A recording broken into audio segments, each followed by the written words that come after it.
Okay, so anyone guess what I'm drawing? Yeah, so I'm drawing the distribution of stellar masses in a sort of normal population of really boring stars that we can see around us in the Milky Way. So what I'm drawing is the n star p log m. That's a function of the stellar mass in solar masses. Okay, and this distribution is reasonably constant around us in the Milky Way, and it has some familiar features. It has a peak in n log m at around 0.2-ish. It has a sort of log normal part around the peak, and it has a power law drop off m to the minus 1.35-ish up to an upper limit, which is a bit above 10 to 2 solar masses. So this is the distribution that we're all used to in the creation of stars in our local environment. And what's really interesting, and the thing I want to focus on in this talk, is the fact that this distribution, it's kind of broad. It goes from, less than a tenth, maybe 100th of a solar mass, up to over 100 solar masses. That's 3 or 4 orders of magnitude mass. But it aligns pretty well with some interesting properties of stars or mass scales for stellar evolution. So we live here. This is sort of where the sun is on the plot. There's a maximum mass for a typical white dwarf. I'll call that MCH for Chandrasekhar, if you're pointing this out. That divides objects that can live forever as hydrostatic structures to things that will collapse into something else. A white dwarf that collapses into a neutron star or a black hole. And up here we might have around 8 or 8-ish. We have the beginning of the initial mass of stars that collapse to form neutron stars. So we have core collapse to neutron stars. We have core collapse to black holes. And what exactly are the dividing lines depend on the metallicity of the star that you form. Then we can have interesting things as well, like pairings, pulsational pair instability and pair supernova.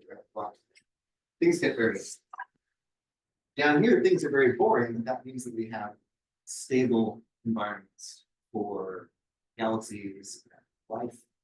And so we have a very rich range of outcomes from rapid, violent evolution to something compact, interesting with the production of heavy metals, to basically eternal objects, not perfectly eternal, basically.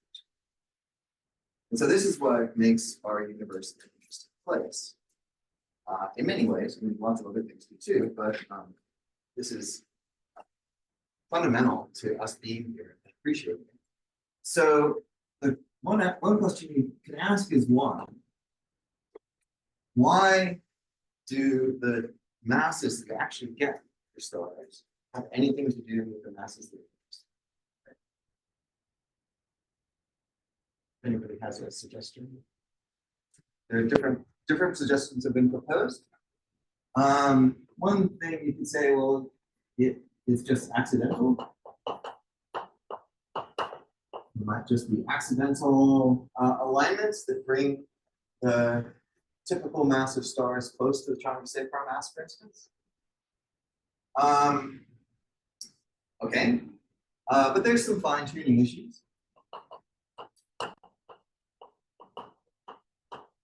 Because, this is a few orders of magnitude, but this is many, many, many point masses. Or in CGS units, we're dealing with 10 to the 33-ish grams. So why have a factor if you don't have you could come up with the argument. We live here, so maybe there's an anthropic argument. Our universe has is one of many options in which the ones where the stars match the scales are give rise to life, so we can observe it. Okay. There's another one which is sort of non-anthropic, but somehow a little similar, which comes from Lee Smolin, which is the suggestion that when you make black holes, you make little baby universes with slightly different physical laws. And so our universe is part of a population that evolved to produce black holes. And so I don't know exactly what to call this, but evolution of a type doesn't have anything to do with humans to observe it. And then another option is that this has to do with fundamental physics.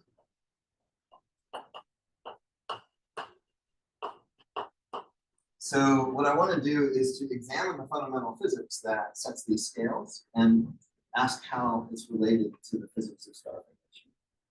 And in some circumstances, you can find links. And those links are very interesting, and the links bring me into other topics I want to talk about, having to do with, for instance, the creation of globular clusters. And a significant element of those links is the presence of dust and molecules.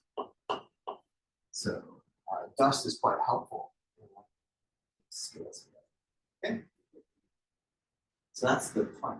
All right, so what I want to do first is to write down formulas for some of these interesting mass scales in stellar evolution as simply as possible. Okay, let's start with the Chandrasekhar mass. What is the Chandrasekhar mass? It is the mass of a white dwarf you get when you make it massive enough that it compresses to the point that the electrons become relativistic, and then relativistic electrons have a soft equation of state and are unable to hold up a mass. So the relevant ingredients are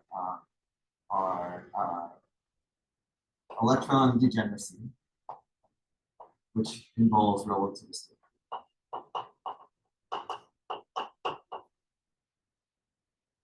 electrons, and these have to balance gravity. Okay, so I'm going to calculate the pressure of an electron, degenerate electron gas, relativistic electrons. I'm going to do it very back of the envelope, throwing away constants, right? And then I'm going to balance that pressure against the hydrostatic pressure of the atoms. Okay, so what do we have? We have each electron has a momentum, which is equal to h bar times its wave number. Its wave number has units of 1 over length. So this is like h bar times the spacing of the electrons. And the spacing of the electrons is related to the density of the electrons to the 1/3 power, because if you put n electrons in the box, then the spacing between is the number density, inverse number density. Is that too fast? Or is that okay?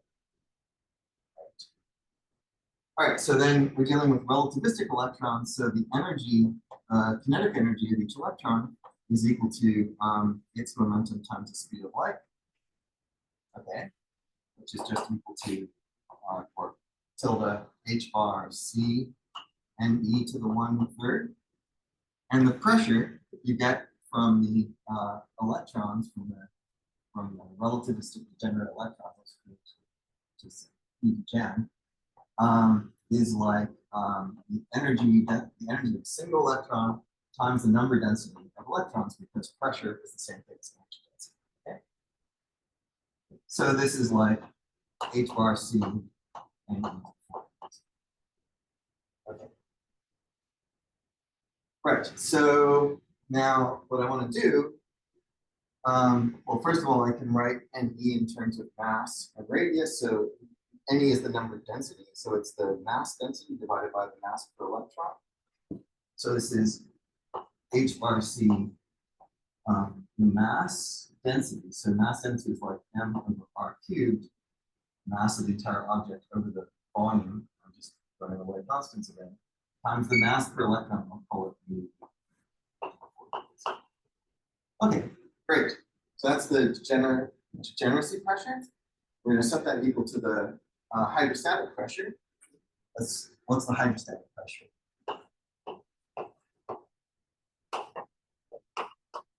Okay, so the hydrostatic pressure of an object is the weight of itself and its own gravity.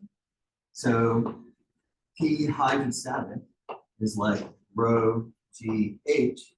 Okay, so rho is like M over R cubed. G is like G M over R squared. And H is like R. So you put all those together, you get the formula G M squared over R. Okay? So HC M over R cubed e to the 4/3 is like G M squared over R to the 4th. Now, famously, you'll see that the R's cancel, because R cubed to the 4/3 is R to the 4th. And we can solve for the mass. So we have M to the 2 minus 4/3, that's M to the 2/3. Yeah. Is like H bar C over G, and then we have mu E to the 4/3, or M is like H bar C over G to the half over V squared, which is equal to the Planck mass cubed over the mass per electron squared. And if I had left the constants in and done this right, I would have 3.0 here. And that is what gives me the combination 1.43 solar masses for mu E is equal to twice proton mass, which is the composition. Okay. So what happened? I got the Chandrasekhar mass, and it turns out to be a simple combination of fundamental constants, Planck mass cubed over mass per electron squared with a coefficient up front. And let me just erase this and write that result one time. So we have 3.1 Planck mass cubed over mass per electron squared.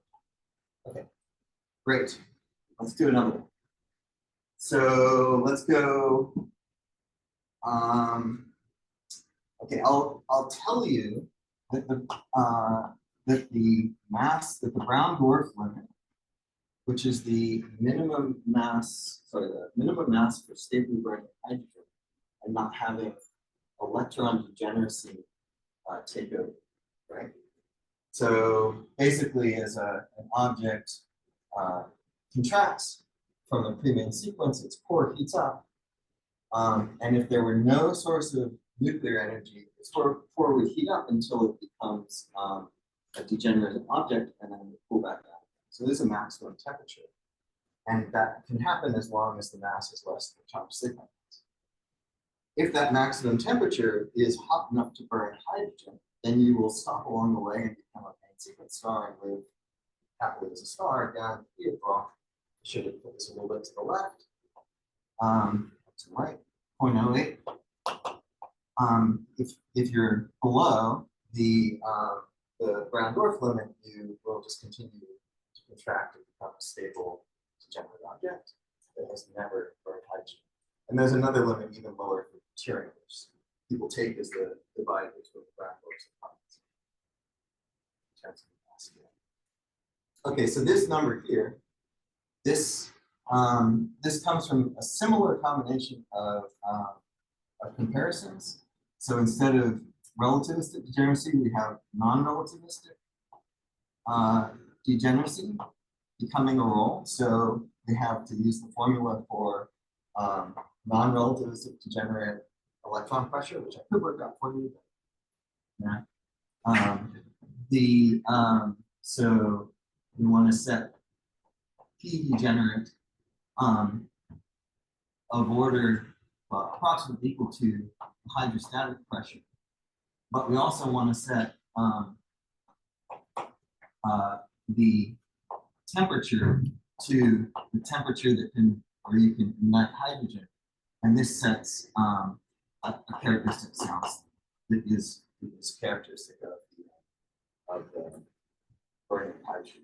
So the formula you get is the mass at the Brown dwarf limit is like the sound speed you can burn hydrogen at compared with the speed of flight to the 3/2 power times the Planck mass cubed over the mass of the electron to the 4/3, no, 3/4, times the mass per electron to the 5/4. And this, with the right constant on it, gives you 0.08 solar masses. That shows it. But again, so things got a little more complicated.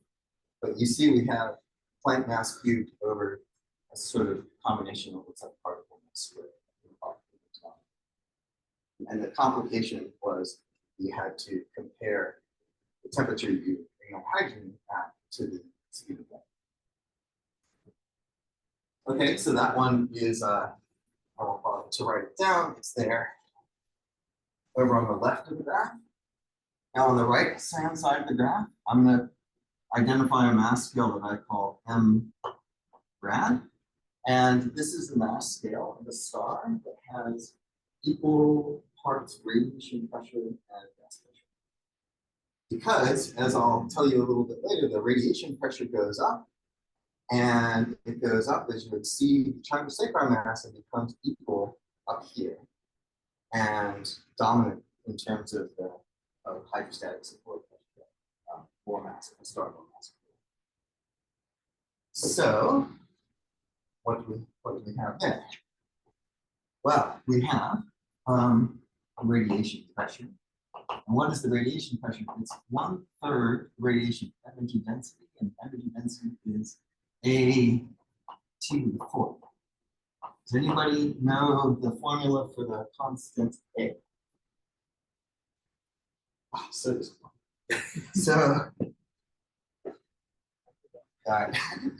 okay, so it's pi squared over 15 k to the 4th over h bar c cubed. Right. I'm actually going to just ignore the constants and put them back in there. But just to prove that I know what they are.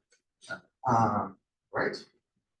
And okay, so this is the radiation pressure. We want this to be of order the gas pressure. And so we have non-degenerate gas, which just has thermal pressure according to the ideal gas law, which is equal to rho, the number density rho over the mean molecular weight times K2. And I actually want to set these things equal. And both of them are of order the hydrostatic pressure because they're equal and holding on the soft object. So both of them are half a hydrostatic pressure, but it's ignoring constants. Okay. So let's do that. So step 1 is we'll set P gas of order to P hydrostatic, and that's rho KT over mu is like G m squared over r to the 4th, but rho is like m over r cubed, so this replaces m over r cubed, and we have KT is approximately equal to GM mu over R. Okay, that's step one. Then step two, set P rad of order P hydro. Okay, so we have AT to the fourth, and ignoring constants, that's going to be KT, K to the fourth, T to the fourth, with H bar C to the cube. Write that out. KT to the fourth over H bar C cubed. And I think what I'll do is insert this formula. So this is like G M mu over R to the fourth times 1 over H bar C cubed is like the hydrostatic pressure, which is G M squared over R to the fourth. Okay. Great. Once again, radii drop out. And what do we have? We have M squared is like H bar C cubed over G cubed mu.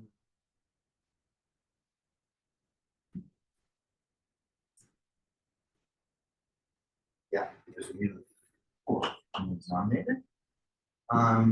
So M is like H bar C over G to 3 halves over mu squared, which again is the Planck mass cubed over mu squared. So it's the same formula as the term sacral mass. But now there are two differences.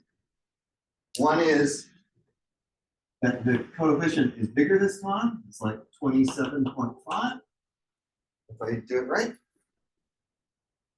And there's another difference, which is that this is the mean molecular weight inside of a star. So it's like 0.6 proton masses. Whereas in the term sacral mass, we had the mass per electron in helium or carbon or something, and that's 2 proton masses. Okay, so we have a difference of 2 squared over 0.6 squared, which is 3 squared, which is if I did this right, this number should wind up being 140 solar masses. Well, 2 orders of magnitude higher than 1.4 solar masses. So there's 2 orders of magnitude between time sacral mass and the mass at which radiation pressure inside the cell. Okay. So what we've learned so far is that, so this is like, let's just say 27 Planck mass cubed over a different square. Okay, so what we've learned so far is that the masses that matter in stellar evolution all have this this combination, Planck mass cubed over some characteristic mass per particle squared. Different prefactors, different masses per particle, but they're all in the vicinity of a proton mass. And that's interesting, right? So what's really been happening is that every time I talk about them, I introduce quantum mechanics, gravity is in the hydrostatic relation, and relativity. So we have H bar C and G, which are the ingredients of the Planck mass. And this particular combination, because there are different ways, you could have Planck mass to any power times divided by a particle mass to the 1 minus that, or that power minus 1, and we would get a mass scale. It's this particular combination that pops out every single time. Planck mass cubed with the particle scale. Okay, so that's sort of the fundamental mass scale. All right, so now the question is, what does any of this have to do with the top plot, which is the masses of stars? So just a coincidence that this combination maps well onto what you actually get. So I'll pause for a second. Any questions? Thoughts on that topic? Anybody know a classic argument about the connexity set for this couple? Okay. Let's start with the upper end. So why would this scale have anything to do with what masses of stars? There are a couple different arguments, but the most compelling argument, I think, is just that you get up to this mass and dusty gas gets blown away. You also start to blow away your own star under many circumstances, but you can build more massive stars than that and have them evolve for a little while. Okay, so there are issues with the evolution of a star that's more massive than this. But I think more importantly, there's issues with getting dusty gas to land on the star that's that massive. And the reason is that as a star gets massive, it gets luminous in a particular way. So let's write down the equation for radiation diffusion. So what's the equation for radiation diffusion? The easy to remember form of it is dp rad d tau, or tau is an optical depth, is equal to negative F over C. So the gradient in radiation pressure with respect to optical depth is the effective radiation pressure of the net flux traveling out through the system. Or another way to say that is dp rad dr is equal to minus kappa rho F over C, where this kappa is a specific opacity.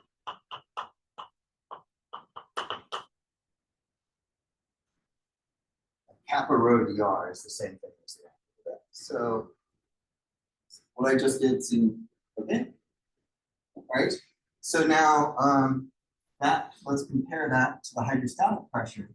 dP hydrostatic dr is equal to negative G times rho. And this is the hydrostatic equation for if you want the gas to sit still. Divide these two equations and we get dP rad dP is equal to kappa F over C times G. And this has different names. I'm going to call it gamma. It's also called L over L Eddington. And that's also equal to the luminosity per unit mass in the star divided by a characteristic value 4 pi GC of kappa. And if you're interested in the details, this kappa is, we're dealing with radiation diffusion for an optically thick region. So we have this kappa is the Rossland opacity,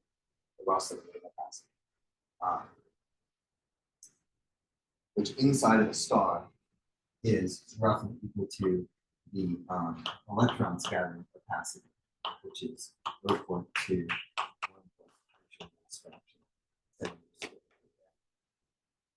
Okay. So why did I do that? The point is that the radiation pressure is like gamma times the hydrostatic pressure, where gamma is the luminosity of unit mass over this value that I'll call the Eddington called the limiting value.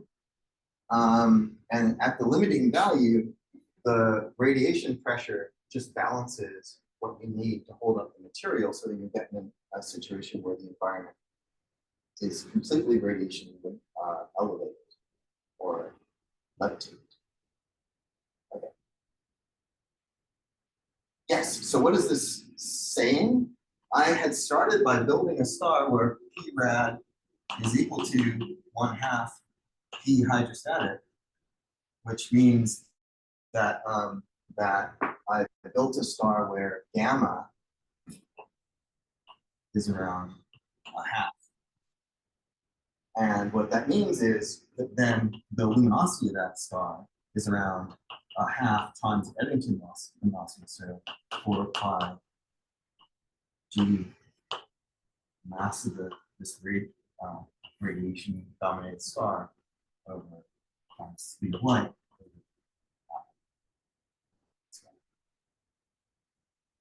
This is an L. So the loop, as we get to this mass, the star approaches its Eddington luminosity. And critically, its Eddington luminosity is set by the opacity inside of the object.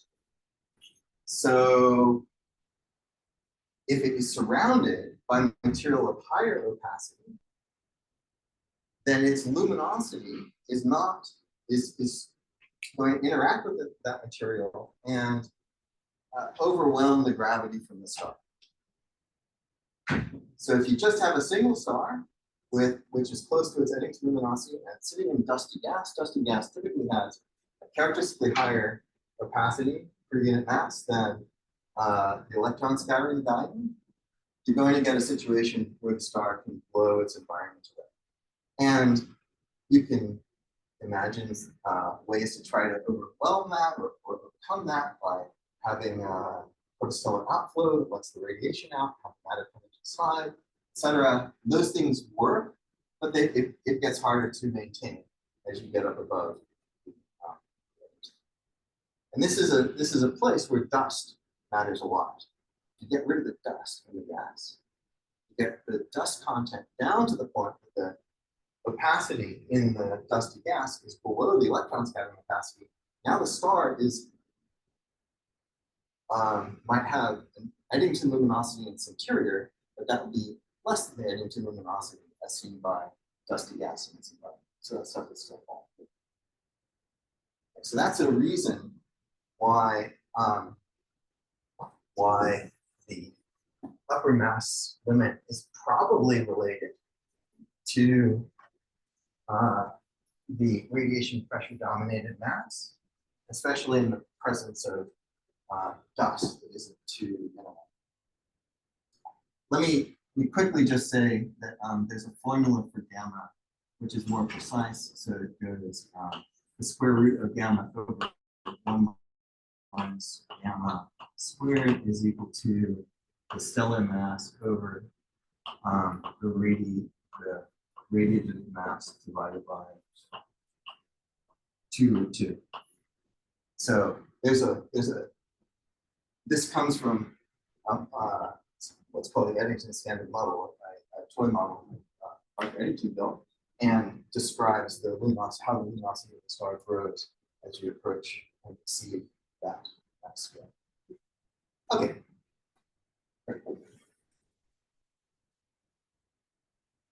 So there's probably a good reason up here to have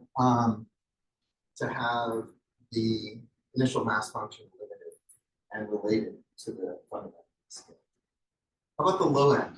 Anyone want to nominate an argument for the low end, the lower cutoff?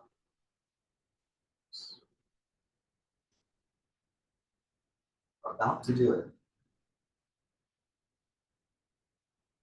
Okay. What's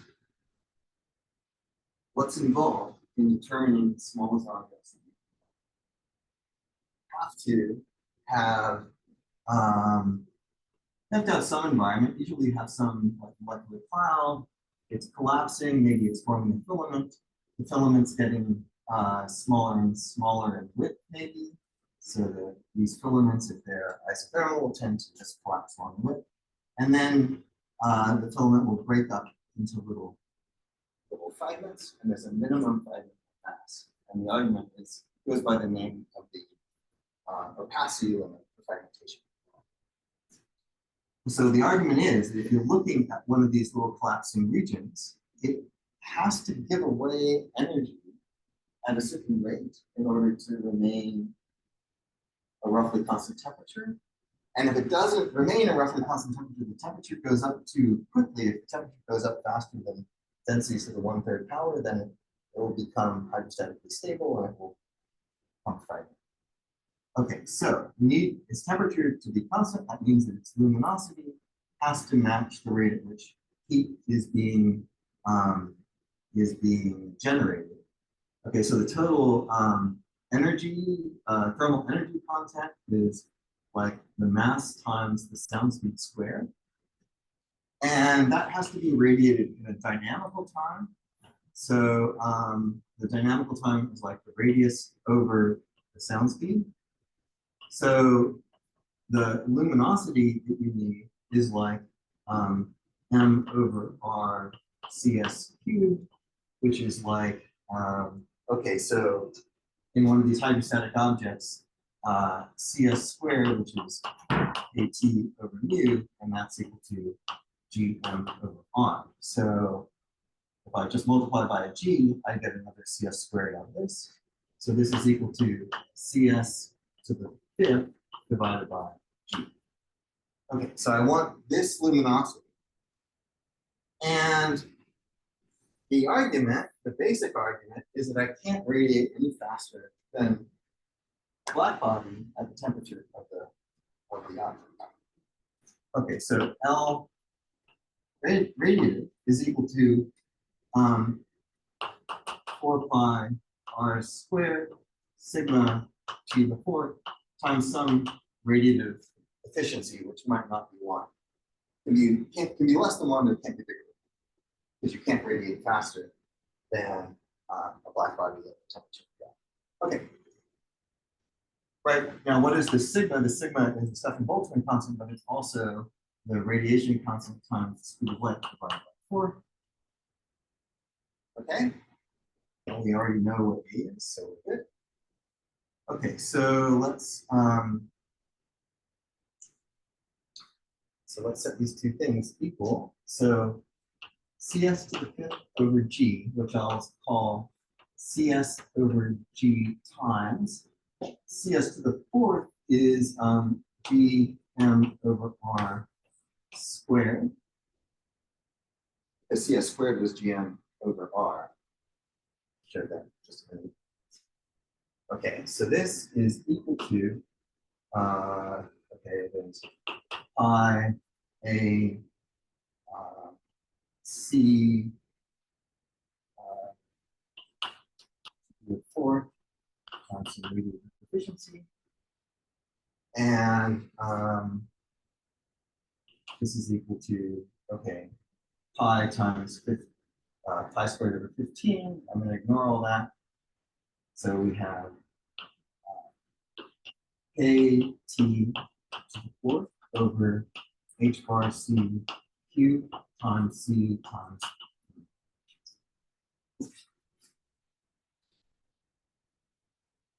Okay. Now, what am I doing on top?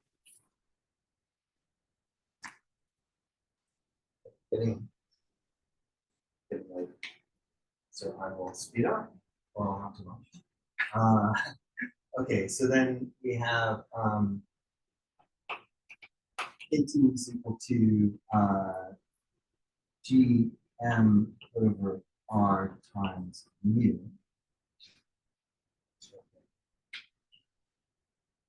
So this all becomes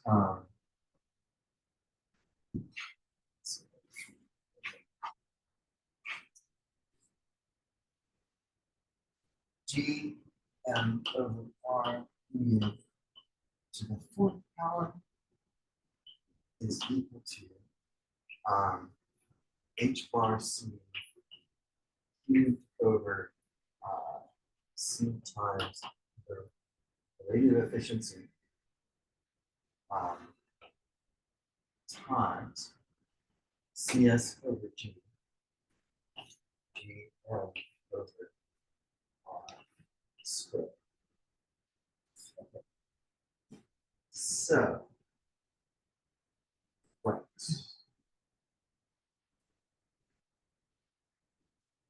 I guess you have a R square missing in the right. Yes, I have an R squared missing. Thank you. And that R squared to this side. It's good because these have to cancel. And the upshot of all this is that m squared is equal to c over cs over c times the radial efficiency times HRC over G cubed times 1 over mu 4. M is equal to the square root of CS over C times the radial efficiency. Blank mass cubed over particle mass per particle squared. All right, so we've done it again. We have a minimum mass, which relates to the temperature of the gas in units of the sound speed of the gas in units of the speed of light. There's if it's inefficient at radiating, this pushes down the minimum mass. And then what we're left with is, again, this fundamental mass scale in units where mu here is the mean molecular weight of molecular material. It's like 2.3 proton masses. So so this tends to give you answers in the vicinity of 10 joules, or 0.01, 100 to the solar mass. And in the, I didn't address what is the radial efficiency in real life. In real life, there are things that limit how well your object can radiate relative to a black body, and the one that's relevant, it has to do with the diffusion of radiation out, so this has to do with the output left, and that complicates things. Okay, so this argument goes back to Rees in 1976, the fact that the minimum mass is related to the point mass and the particle mass. And this argument that masses, stars become radiation dominated, goes back at least to Eddington's. Okay, so now in my last couple minutes, I want to talk about an argument that that the peak might also have something to do with this characteristic mass scale. And for that, I want to look at the formation of a globular cluster out of dusty gas. And the reason I'm focusing on that is that it simplifies the picture a lot. So let's talk about the creation of a globular cluster. What is a globular cluster? It is a reasonably compact bound cluster of lots and lots of stars. So currently, it's a spherical object, which has gone through a lot of evolution.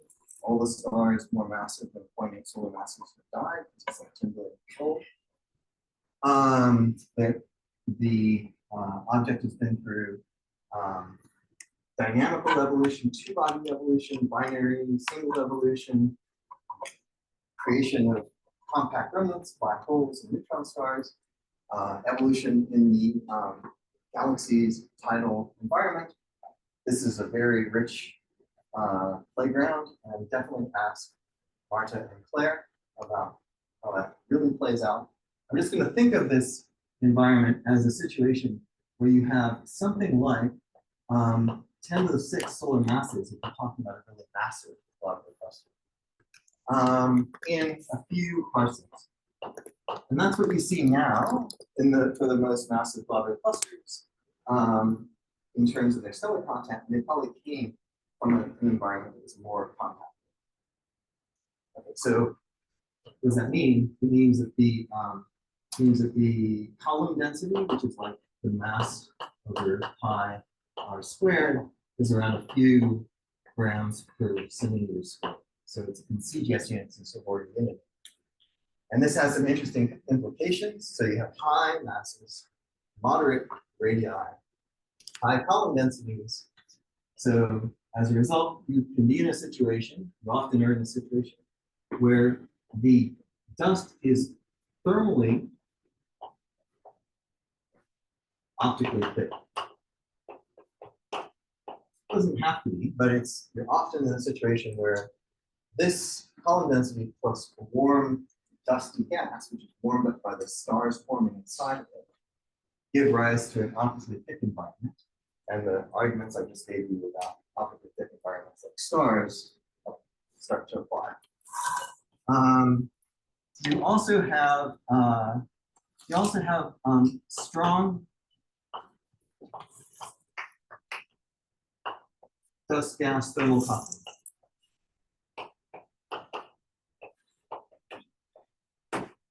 And this is important for simplifying things because what does it mean? It means that the gas particles are running into dust particles often enough to share energy to the point that the gas temperature resembles the dust temperature. The dust temperature then is set by the radiation impact. And the fact that you have starlight trying to get out of this optically thick environment. So that, again, simplifies the picture a lot compared with less extreme environments where you have to very carefully think about the heating and cooling of the gas separately from the dust. This is true unless the metallicity gets too low, as is that one. So this is, we're dealing with metallicities that are not super low. And some more simplifications. Another one is the mass is really big. And so you can assume that you have a sampled IMF. In other words, whatever you think that the mass function is doing inside of your cloud, you can more or less say, well, that's fully sampled. We're going to choose all of those stars to populate, figure out what the luminosity of the sun is. Which is not true. If you go down to 10 to the 3 solar masses, then you have to really worry about what's the most massive star. And just to be clear, the luminosity per unit mass of the sun is around 2 ergs per gram per second. And the luminosity per unit mass of the zero age main sequence for this normal initial mass function is around 1,000 times higher, 2,000 ergs per gram per second. That's just, you take all those stars, let them be massive young stars and not involved in the sequence, and they'll give you about 2,000 times what the sun is doing. Okay, and then the other thing is that stellar feedback is quenched. I spent a lot of time worrying about, how do stars interact with their environment through jets and winds, photoionization, direct force of radiation pressure. And in this environment, you are quenching all of those effects, and there's only one left. So what is that one thing that's left in terms of stellar feedback? It is the radiation pressure gradient you get by putting this much light into a dusty environment. Okay, so I need to show you the Roslin opacity as a function of temperature for a dust gas mixture that's appropriate for molecular clouds. And it sort of goes up roughly proportional to T squared, and then it sort of hits a boundary and then does some moves. Okay. So the value it gets to is around 6 centimeters squared per gram. I'm taking that particular number from a particular dust model. There are different dust models. So that number is a little bit up for grams.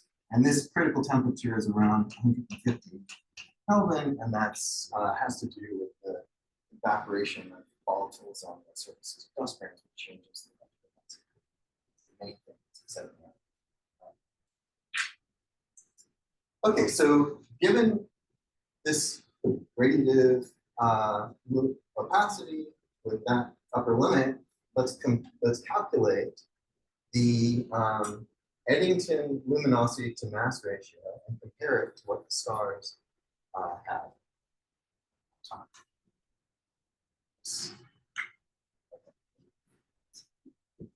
I won't be able to do everything, but I will give you the outline of this argument. Okay, so we have 2,000 birds per second per gram, which is like 10 to the 3.3 in CGS units. And we're going to compare that to 4 pi GC over kappa. And kappa, we're going to plug in something like 6 in CGS units. So 4 pi is 10, or it's actually 10 to the 1.1. 10 to the 1.1. Why am I keeping a second digit here? It's because the answer is close. So I want to be a little bit precise. G is 10 to the minus 7.2. C is 10 to the 10.5. And 6 is 10 to the 10 to the 0.8.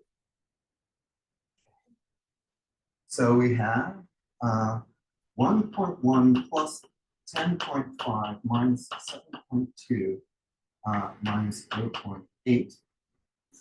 Okay, so this is going to be 12.6 minus 8 is equal to 4.6.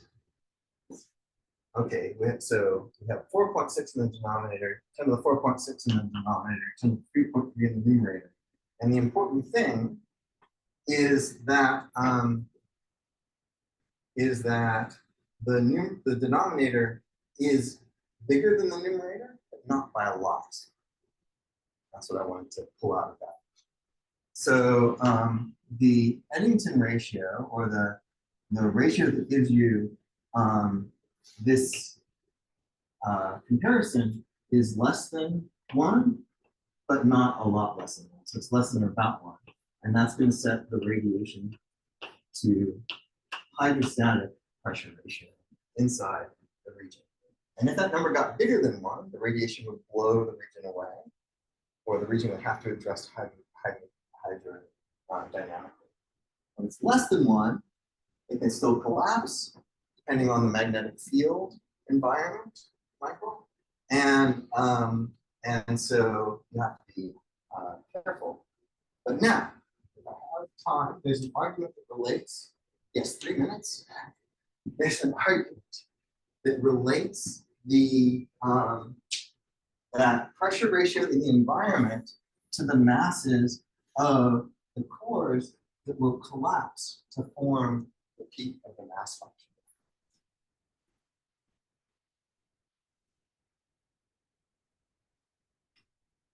So that argument goes like this. So remember how we wanted little objects to collapse to form stars. And instead of talking about the minimum mass of such objects, we talk about a sort of characteristic mass of those objects. And the idea is that the characteristic mass comes from them having something called the sonic width, which is the size for which the turbulence, the velocity of the turbulent environment, is around the thermal sound speed. So the idea is that for bigger than objects than this, we have supersonic motions, we have the statistics of supersonic turbulence affecting what happens. For smaller objects than this, we have thermally supported objects, and that transition in behavior sets the peak of the mass function. This argument has been worked out in a lot of papers by people doing analytical work and simulations. So I trust it. Okay, so fine. So what is this? So we have to get this radius scale from the environment. So we're going to use the radius line width relation, which is that the turbulent line width, so this is a turbulent velocity, is proportional to the radius that you're sampling, or the length scale that you're sampling on to the 1/2 power. This particular power relates to Berger's turbulence and relates to Larson's laws. It may or may not be the exact relationship that you actually have within molecular clouds, but let me adopt it because it gives you this result. Okay, so then, so the argument for the sonic size, divided by the radius of the cloud that it's living in then is equal to the thermal sound speed to the 1/2 power over the turbulent velocity of the cloud to the 1/2 power. Okay, great. So that sets the size of an object in the clouds. Okay. Can I take another minute or two? Does everybody? No one's hungry. Okay. So then the argument that gives you the mass scale goes like this. What's the pressure? What's the hydrostatic pressure of an object? Let's take the hydrostatic pressure of the cloud. That's G m cloud over squared over r cloud to the 4th power. Okay, so that's G m cloud over r cloud to the 4th power. No. Squared times 1 over r cloud squared times G. And this combination is sigma of the cloud. So the hydrostatic pressure is sigma of the cloud to the 4th power over r squared G. And you could say the same thing for the sonic cores that that we're looking at, but there instead of the velocity explosion, we're going to have the sound speed. Sound speed to the 4th power over r sonic squared times G. Never mind that I just made a capital one at the lowercase there. Okay, but CS to the 4th over RS is equal to sigma to the 4th of R cloud, according to that ratio.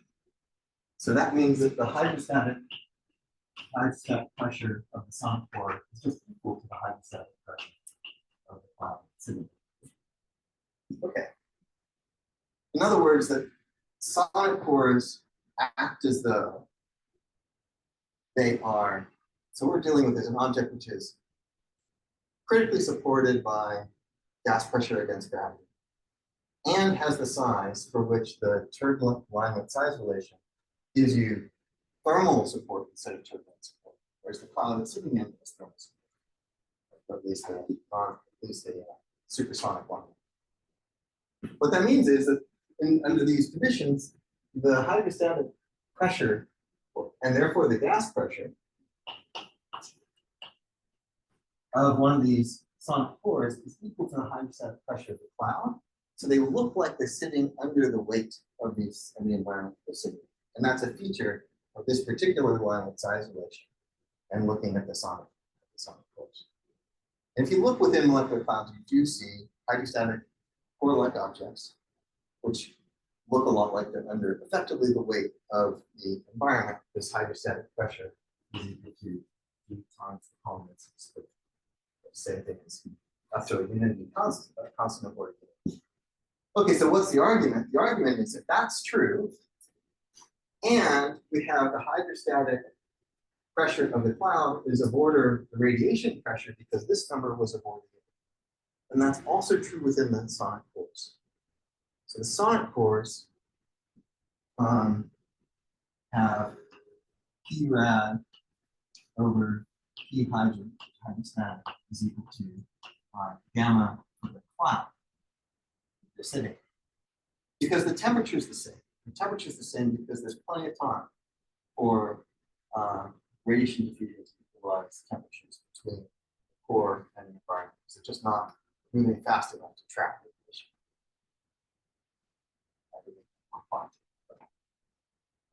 What this says is that the mass at the sonic scale is of order the square root of gamma times the Planck mass cubed over the mean molecular weight squared. You have the same fundamental constant. You have a factor which is a bit less than unity if you adopt normal initial mass function. But then you might start to notice that this result will then affect the initial mass function. And it will shift the peak somewhat, and especially if it also affects the upward mass slope, then you can start to actually get into a situation where this gamma is close to unity, and the object can start to dynamically blow itself apart. Maybe that's a story for another time. Thanks.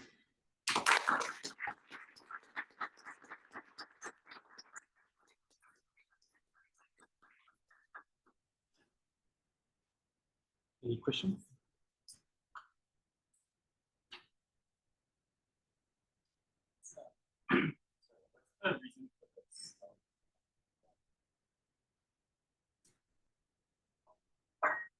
The m to the minus 1.35.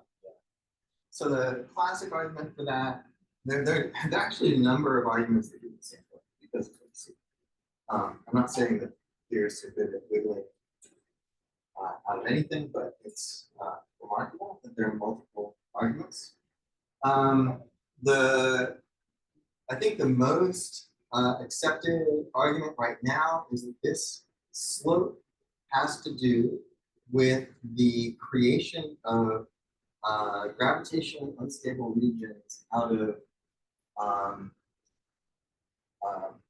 background supersonic turbulence. So it's something where the statistics of self-gravitating regions arises at a particular rate of self-existence. So effectively universal then is also going to depend on the spectral slope of the turbulence, which is related to that climate saturation. Okay, so it's a pretty good argument. There's also the issue, though, that when you create one of those regions that can collapse, it has a ways to go before it decides whether to be one star or multiple stars. And under those circumstances, the stability of the collapsing regions matters. And the stability of the collapsing regions depends to some extent on the thermal environment, which is being set by this comparison. So it's possible, at least, that the situation where you make the region more luminous then stabilizes the regions that are going to collapse to form massive stars. That might actually happen. If it does, you can get yourself into a feedback loop where this gamma can go into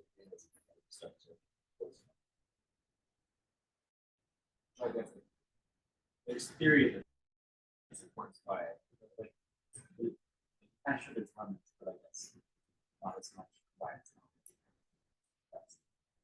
Yeah, I think exponential suppression or something like it is like what's going on here. But in this power law region, it's sort of an inertial thing. The inertial vector turbulence is setting the creation of possible.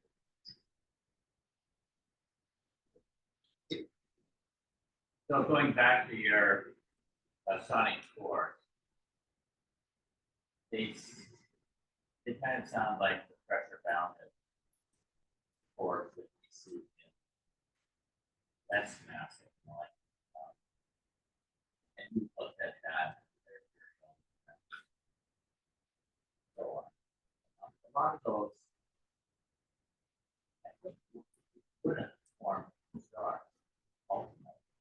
But are you saying that in this big globular cluster environment, that I'm saying that enough of them, if you look at what does form stars, that the being around the sonic mass leaves an imprint on your whether you form a star and the number of stars that you form by collapsing that object. So yeah, not saying everything that is at the sonic scale will ultimately turn into a star, but let me just mention, because all of the feedback effects are Taylor, if this number stays less than 1 and the magnetic forces never come to dominate over the gas forces, which is also initial, then everything will just collapse.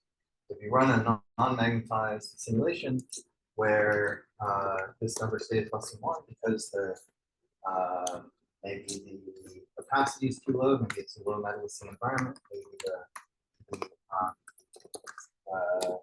stars never get more luminous than the typical lineup, you're going to get close to 100% star collision. Unless you set it up where the emission conditions are really down. Right?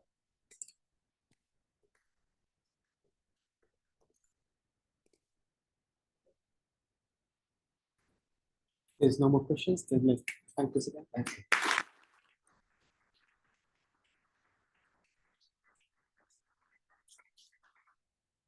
So we have curries waiting upstairs.